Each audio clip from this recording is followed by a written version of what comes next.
I am back again with chapter 28. So we found out Crash had a great football season and broke some records. I'm intrigued for what happens next. Chapter 28, November 28th. Scooter cooked Thanksgiving dinner. Scooter always cooks Thanksgiving dinner. One year he came all the way from San Francisco to do it. Of course, the best part is now, instead of going back to San Francisco or Cape May or wherever afterwards, all he has to do is go upstairs to his room. I remember when my sister and I were little, he would tell us that the store ran out of turkeys, so that we were having that year was a Thanksgiving buzzard. Abby believed him, and she would bawl and bawl until he told her the truth. This year, he told her it was a fake turkey made out of soybeans. She didn't believe him, and she didn't eat it. To tell you the truth, Scooter makes so many good things, you could throw out the turkey and not even miss it. Candied sweet potatoes, creamed onions, cranberry nut salad, corn pudding, gravy, cheese bread, and not one but two kinds of stuffing. One is the regular kind that goes into the bird. The other is the oyster stuffing. It's about the best thing that ever was. Abby and I are the only ones who eat it. We each gobble up what's on our plates and go for seconds and thirds till it's gone. Only then do we start in on the rest of the food. But this year I figured it would be different. When I saw the Great Crusader and Vegetarian digging in, I said, "You're eating meat." She stared at the plate. "Oysters aren't meat."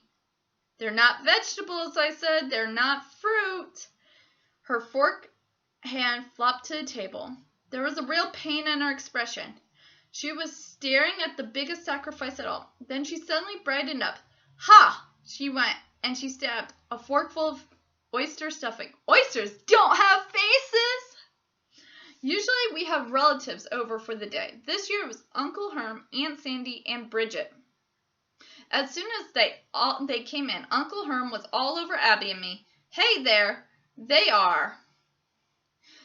He starts clapping. Bridget looks around for a hole to curl in. Mr. Touchdown and Miss Mall. He lays a fingertip on all of us. "Am I allowed to touch you?" "You'll just get bad luck touching me," said Abby. But that meant the mall is going ahead. Bulldozers went in the next day, and now the place looks like a farmer's field ready for planting. Uncle Herm patted her on the head. "Hey, no big deal. Who cares anyway? The point is, you were on television. You'll probably be getting calls from the talk shows any day now." I guess nobody was surprised that during dinner, he brought up a certain Christmas years ago. He wagged a drumstick. "I'll tell you, I knew that boy was going to be a fullback someday." The way he charged into Bridget groaned. "Dad." Bridget's in 7th grade now, like me. He pointed the drumstick at me. "Just to remind you, I'm the one that named you Crash. You remember that when they interview on Monday Night Football." "Right, Uncle Herb," I said. I looked across the table at Bridget. She was another 7th grade girl. I couldn't remember or even picture slamming into her with my new football helmet. She looked back at me. She didn't start bawling. She didn't flinch. All she did was stick a fork full of white meat in her mouth and chew. What I'm saying is, except for Uncle Herm always telling the story of how I got my name, it's like it never happened. But it did. And then in a way, it did again. Okay, I think I'll read another chapter today, so tune in for that. This book is getting good, and the chapters are short, so I just feel like I want to read. I hope you are enjoying. Have a great day. Goodbye.